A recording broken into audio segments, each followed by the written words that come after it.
Joining us right now is a great American patriot. He runs one of the most important organizations. That's right, one of the most important organizations on the planet, Judicial Watch.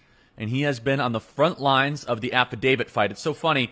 Tom, welcome to the program. As soon as I saw all this stuff happening with the corrupt judge, and I said, I really hope Judicial Watch is on it. Before I could even, think to text you, I got an alert. Judicial Watch files a lawsuit and all this. So I want you to spike the football on the affidavit. Get your take. I want your take on what's contained in there, and then we'll go from there. And just, again, phenomenal work on Judicial Watch. Tom, the floor is yours.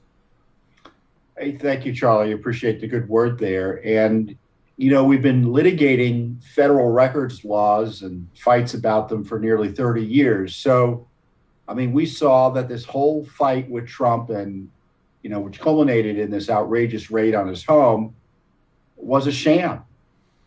We had litigated this issue 10, 12 years ago over Clinton records. He had tapes he kept in his sock drawer, tapes that depicted him talking to foreign leaders and members of Congress. And we took the position the Justice Department's taking now. Those are presidential records. They're potentially classified. Get them. And they told us to go jump in a lake. They said that presumably if the president has them after he leaves office, they're his. The court said no one can second guess his decision to keep records like that, personal versus presidential. And then, of course, they changed their legal position when it came to targeting Trump. And so we knew it was a sham.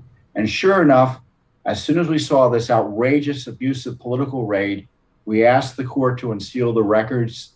The media followed our lead, and we won. A, we forced the release of the warrant, and then B, we forced the release of the affidavit that the Justice Department wanted to release not one iota of.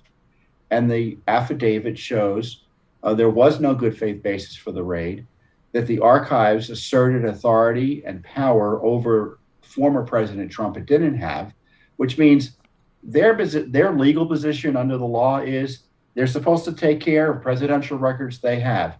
They're not allowed to, and the law gives them no power to, go after a president and say, those records should be presidential, give them to us.